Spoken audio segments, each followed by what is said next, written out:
Good morning मेरे प्यारे बच्चों। आप सभी का जीटीसी ऑनलाइन क्लासेस में स्वागत है। आज हम ग्लूकोज के ब्रेकडाउन की बात करेंगे। ग्लूकोज जो होता है हमारे पास वो 6 कार्बन मॉलिक्यूल्स का होता है। यह टूटकर पायरुवेट में कन्वर्ट होता है जो बेटा 3 कार्बन मॉलिक्यूल्स का होता है। इसमें 3 कार्बन प्रेजेंट होते हैं। जब पायरुवेट को तोड़ा जाता है या पायरुवेट का जो ब्रेकडाउन किया जाता है वो ऑक्सीजन के साथ भी किया जाता है, ऑक्सीजन के एब्सेंस में भी किया जाता है और लैक ऑफ ऑक्सीजन में भी किया जाता है, मतलब ऑक्सीजन की कमी में भी किया जाता है। प्रेजेंस ऑफ ऑक्सीजन में माइटोकॉन्ड्रिया में होता है। जो माइटोकॉन्ड्रियन सेल्स होती है उस माइटोकॉन्ड्रियन सेल में प्रेजेंस ऑफ ऑक्सीजन, मतलब वहाँ पे ऑक्सीजन होना चाहिए, तब जाकर वो क्या होता है एटीपी को जनरेट करता है। हमें पता है कि माइटोकॉन्ड्रिया जो होता है उस माइटोकॉन्ड्रिया को किस नाम से जाना जाता है, powerhouse of the cell के नाम से जाना जाता है। क्यों जाना जाता है? क्योंकि उसमें जो एनर्जी कंज्यूम होती है वो किसकी फॉर्म में होती है, एटीपी की फॉर्म में होती है, और वह सेल्स को क्या प्रोवाइड करवाता है, एनर्जी प्रोवाइड करवाता है। ओके, तो जो माइटोकॉन्ड्रिया में ग्लूकोज का डाइजेशन होता है, ग्लूकोज का जो ब्रेकडाउन होता है वो प्रेजेंस ऑफ ऑक्सीजन में होता है। क्या फॉर्म होता है उससे? उससे कार्बन डाइऑक्साइड, वाटर और 36 से 38 एटीपी जनरेट होते हैं। ओके, सेकेंड नंबर का आता है लैक ऑफ ऑक्सीजन, ऑक्सीजन की कमी में। तो ऑक्सीजन की कमी में हम जब हार्ड वर्क करते हैं तो हमारी बॉडी के अंदर किसकी कमी आ जाती है, ऑक्सीजन की कमी आती है। तो हमारी जो मसल सेल्स है उन मसल सेल्स में पायरुवेट का जो डाइजेशन होता है वो लैक ऑफ ऑक्सीजन में भी होता है। इसमें CO2 बनता है बेटा, लेकिन H2O की जगह यहाँ पे क्या फॉर्म होता है, लैक्टिक एसिड फॉर्म होता है और एनर्जी भी काफ़ी कम अमाउंट में फॉर्म होती है। लैक्टिक एसिड जो होता है यह हमारी बॉडी में मूवमेंट को इफेक्ट करता है, मतलब हमारी बॉडी में चक्कर आना, वॉमिटिंग आना, चलने फिरने में प्रॉब्लम आना, जब हम हार्ड वर्क करते हैं, जब हमारी बॉडी पूरी तरीके से टायर्ड हो जाती है, हमारे मसल्स जब टायर्ड हो जाती है, मतलब थक जाती है, तो उसे रेस्ट की नीड होती है। तो उस समय थोड़े गैप के लिए हमारी बॉडी में किसकी कमी आ जाती है, ऑक्सीजन की कमी आ जाती है। तो उस टाइमिंग को पायरुवेट का जो डाइजेशन होता है उसमें क्या बनता है, लैक्टिक एसिड बनता है, CO2 बनता है और एनर्जी बनता है। इसी के कारण हमारी बॉडी में एनर्जी लॉस ज़्यादा होता है और एनर्जी गेन कम कर पाती है बॉडी। तो हमें चक्कर आना, वॉमिटिंग आना, ऐसी कई सारी प्रॉब्लम्स क्रिएट होना स्टार्ट हो जाती है। इसके बाद में ऑक्सीजन की एब्सेंस में जो यीस्ट सेल के अंदर होता है उसमें पायरुवेट का ब्रेकडाउन होता है। जब इसका ब्रेकडाउन किया जाता है तो CO2 तो जनरेट होता है, लेकिन CO2 के बाद में H2O की जगह क्या जनरेट होता है बॉडी के अंदर, यीस्ट सेल के अंदर एथेनॉल जनरेट होता है और एनर्जी रिलीज होती है। एनर्जी काफ़ी कम अमाउंट में होती है, मतलब सबसे ज़्यादा अमाउंट में जो एनर्जी रिलीज होती है वो माइटोकॉन्ड्रिया में ही होती है, जो प्रेजेंस ऑफ ऑक्सीजन में होती है। 36 से 38 एटीपी जनरेट होता है, इसीलिए माइटोकॉन्ड्रिया को powerhouse of the cell के नाम से जाना जाता है। ओके, तो यह हमारा ग्लूकोज का ब्रेकडाउन है। इसके बारे में कुछ थ्योरी दी हुई है। In the cell cytoplasm, cell cytoplasm में glucose is broken down to pyruvate. जो ग्लूकोज होता है इसको तोड़ा जाता है, किस में तोड़ा जाता है, पायरुवेट में तोड़ा जाता है, और एंट्री टू द माइटोकॉन्ड्रिया, और यही पायरुवेट जो होता है माइटोकॉन्ड्रिया में भी इसको तोड़ा जाता है, मसल सेल में इसको तोड़ा जाता है या ब्रेक डाउन किया जाता है, और यीस्ट सेल में भी इसको ब्रेक डाउन किया जाता है। जब माइटोकॉन्ड्रिया में इसको तोड़ा जाता है तो क्या क्या बनता है, कन्वर्ट हो जाता है, किस में कन्वर्ट होता है, कार्बन डाइऑक्साइड में और वाटर में। कार्बन डाइऑक्साइड में कितने कार्बन डाइऑक्साइड, 6 मॉलिक्यूल होते हैं कार्बन डाइऑक्साइड के, उसको तोड़ा जाता है, और वाटर मॉलिक्यूल्स में इसको कन्वर्ट किया जाता है। इट्स केमिकल पोटेंशियल एनर्जी, और साथ में केमिकल पोटेंशियल एनर्जी को रिलीज किया जाता है या ट्रांसफर किया जाता है किसकी फॉर्म में, एटीपी की फॉर्म में। एटीपी की फुल फॉर्म क्या होती है, एडिनोसिन ट्राइफॉस्फेट। क्या होती है, एडिनोसिन ट्राइफॉस्फेट। आगे हम बात करते हैं सेल्यूलर रेस्पिरेशन की। क्या होता है सेल्यूलर रेस्पिरेशन? सेल्यूलर रेस्पिरेशन जो हमने अभी पढ़ा है वो पूरा सेल्यूलर रेस्पिरेशन ही होता है। एक्चुअल में इसमें होता क्या है, क्रेब साइकिल कंप्लीट होता है। जब आप फर्दर बड़ी क्लासों में जब जाओगे आप, तो उनमें आपको एक क्रेब साइकिल के बारे में आप स्टडी करोगे। फिलहाल क्रेब साइकिल में मैं आपको बता देता हूँ, क्रेब साइकिल में CO2 को और एनर्जी को जनरेट किया जाता है। ठीक है, पायरुवेट की मदद से CO2 को अलग किया जाता है, एनर्जी को अलग किया जाता है। ठीक है ना, तो ग्लाइकोलाइसिस एक प्रोसेस होती है जिसमें ग्लूकोज को कन्वर्ट किया जाता है किसमें, पायरुविक एसिड में, और 2 ATP वहाँ पर यूज होता है। या फिर वहाँ से 2 ATP को जनरेट किया जाता है। पायरुविक एसिड जो होता है वो क्रेब्स साइकिल में चला जाता है। क्रेब्स साइकिल में जब वो जाता है तो वहाँ से CO2 जनरेट किया जाता है और केमिकल एनर्जी को जनरेट किया जाता है। और कितनी एनर्जी जनरेट की जाती है? 36 ATP। तो हो गया ना बेटा, इन दोनों को जब दोनों का हम सम करेंगे तो टोटल कितना निकल के आएगा? 38। मतलब ग्लूकोज के ब्रेकडाउन में कितनी एनर्जी रिलीज होती है? 38। और पायरुविक एसिड जो होता है, पायरुवेट होता है, उसके ब्रेकडाउन में कितनी एनर्जी होती है, कितनी एनर्जी रिलीज होती है? 36 ATP जनरेट होती है। वहीं पर ऑक्सीजन का यूजफुल होता है और वहीं पर क्या होता है? H2O भी जनरेट होता है। ठीक है, ये पीछे जो डायग्राम दे रखा है, जो पीछे जो आपको बैकग्राउंड में जो डायग्राम दिख रहा है, ये डायग्राम बेटा किसका है? माइटोकॉन्ड्रिया का है। माइटोकॉन्ड्रिया के अंदर ये सारा ब्रेकडाउन कंप्लीट होता है। मतलब पूरा क्रेब्स साइकिल कहाँ कंप्लीट होता है? माइटोकॉन्ड्रिया में। इसीलिए इसको क्या कहा जाता है? Powerhouse of the cell कहा जाता है। ठीक है,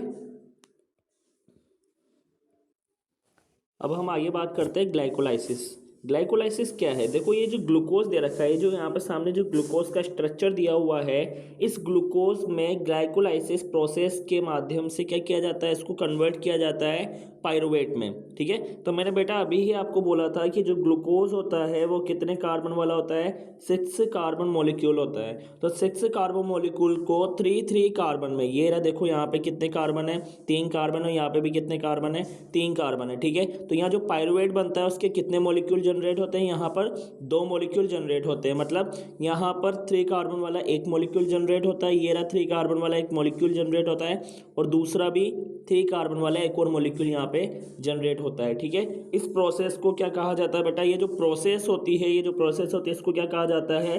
ग्लाइकोलाइसिस। कितने ATP जनरेट होते हैं इसमें? 2 ATP। ठीक है, और इस पायरुवेट से, ये जब पायरुवेट जब बाहर निकालता है एनर्जी को, कितने एनर्जी मॉलिक्यूल बाहर निकालता है? ये 36। कितने? 36 ATP जनरेट करता है। तो 36 और 2 ATP टोटल मिला के कितने ATP हो जाएंगे अपने पास में? टोटल मिला के कितने हो जाएंगे? 38 ATP जनरेट करता है। ओके, इस प्रोसेस को कहा जाता है ग्लाइकोलाइसिस प्रोसेस। क्लास 8 से लेकर क्लास 10 तक के सभी बच्चों के लिए काफ़ी हेल्पफुल है। जिन बच्चों ने अभी तक चैनल को सब्सक्राइब नहीं किया है वो अभी जाकर चैनल को सब्सक्राइब कीजिए, बेल आइकन को प्रेस कीजिए ताकि आने वाली न्यू वीडियो का नोटिफिकेशन आपको मिल सके। तो हम सेल्यूलर रेस्पिरेशन को थ्योरेटिकल समझते हैं। The process in which organic molecules are biologically oxidised. जो ऑर्गेनिक जो मॉलिक्यूल्स होते हैं, उन ऑर्गेनिक मॉलिक्यूल्स को बायोलॉजिकली क्या किया जाता है? ऑक्सीडाइज्ड किया जाता है। वही ग्लूकोज को आप तोड़ोगे, किस में तोड़ोगे? पायरुवेट में। पायरुवेट भी क्या है? यहाँ पर एक ऑर्गेनिक मॉलिक्यूल है, इसको बायोलॉजिकली आप क्या कर रहे हो? ऑक्सीडाइज कर रहे हो। ऑक्सीडाइज का मतलब क्या? ऑक्सीजन के साथ रिएक्शन करवा रहे हो। और एंड एनर्जी इज रिलीज, और क्या रिलीज होता है यहाँ से? एनर्जी रिलीज होता है। किसकी फॉर्म में होता है बेटा रिलीज?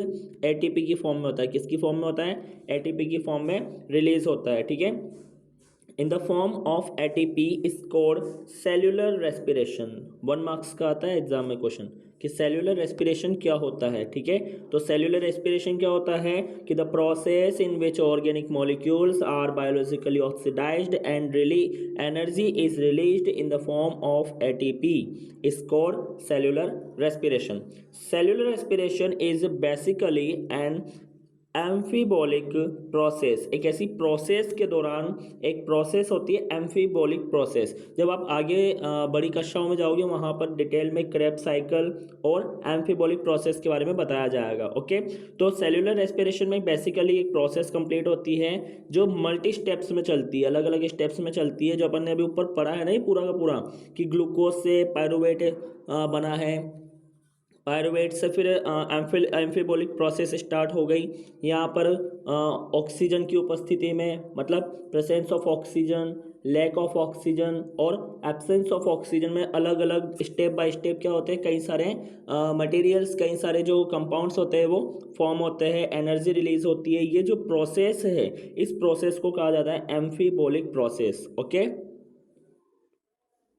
नेक्स्ट है most of the steps in the cellular respiration process take place in the mitochondria. और कई सारी स्टेप्स ऐसी होती है, पूरा जो क्रेब्स साइकिल होता है वो पूरा क्रेब्स साइकिल कहाँ कंप्लीट होता है? माइटोकॉन्ड्रिया में कंप्लीट होता है। ठीक है, A series or chain of chemical reactions is involved in the complex breakdown of glucose। और एक पूरी चेन होती है, एक सीरीज बनी होती है जिसमें कई सारी केमिकल रिएक्शंस कंप्लीट होती है और ग्लूकोज का क्या किया जाता है, वहाँ पे ब्रेक डाउन किया जाता है। ठीक है।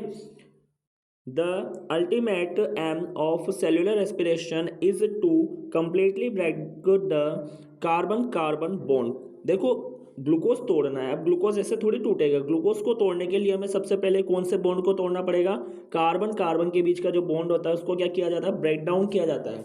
जब कार्बन बॉन्ड को जब ब्रेक डाउन किया जाता है तो बाहर से एनर्जी को गेन किया जाता है और वापस एनर्जी को रिलीज किया जाता है। लेकिन जब एनर्जी को रिलीज किया जाता है तो किसकी फॉर्म में किया जाता है, एटीपी की फॉर्म में किया जाता है। ठीक है।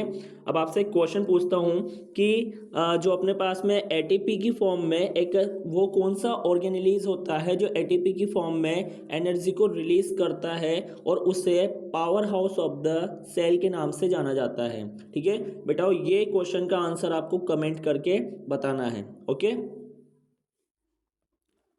एक फ्लो चार्ट के फॉर्म में आपको बता रखा है यहाँ पे कि कैसे ग्लूकोज कौन सी प्रोसेस से किस में टूटता है, क्या बनाता है, कौन कौन से साइकिल्स आते हैं बीच में। एक छोटा सा अपन ने पूरा ऊपर पढ़ा हुआ है, एक फ्लो चार्ट या फिर माइंड मैप के फॉर्म में इसको नीचे दिया हुआ है ताकि आपका सब कुछ रिवाइज हो सके। The steps involve in the breakdown of glucose are as follows. कुछ स्टेप्स दे रखे हैं जिसमें हम ग्लूकोज का क्या करते हैं, ब्रेक डाउन करते हैं।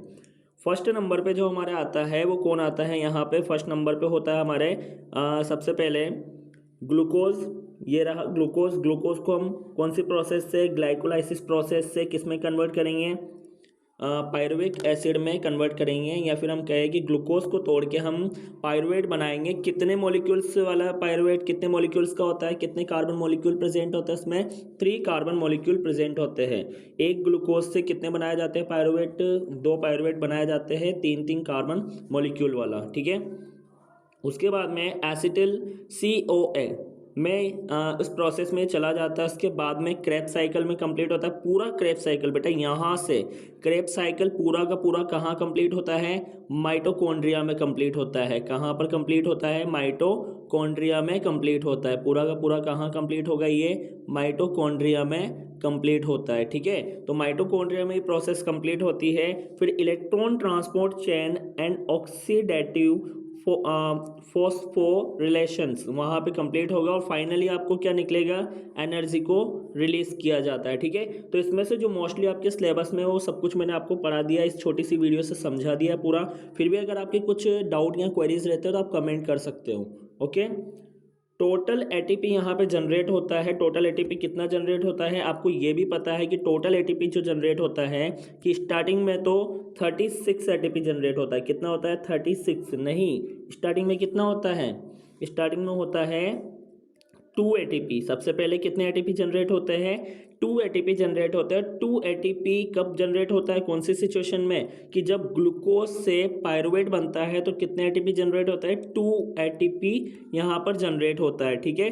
फाइनली जब पायरुवेट से अलग अलग स्टेप्स की मदद से जब ब्रेकडाउन होता है, लेकिन कौन सी स्टेप, ऑक्सीजन की उपस्थिति, प्रेजेंस ऑफ ऑक्सीजन में कितने एटीपी जनरेट होता है, 36 एटीपी जनरेट होता है। और कहाँ पर प्रोसेस कंप्लीट होती है ये भी आपको कमेंट में इसका आंसर देना है। ठीक है।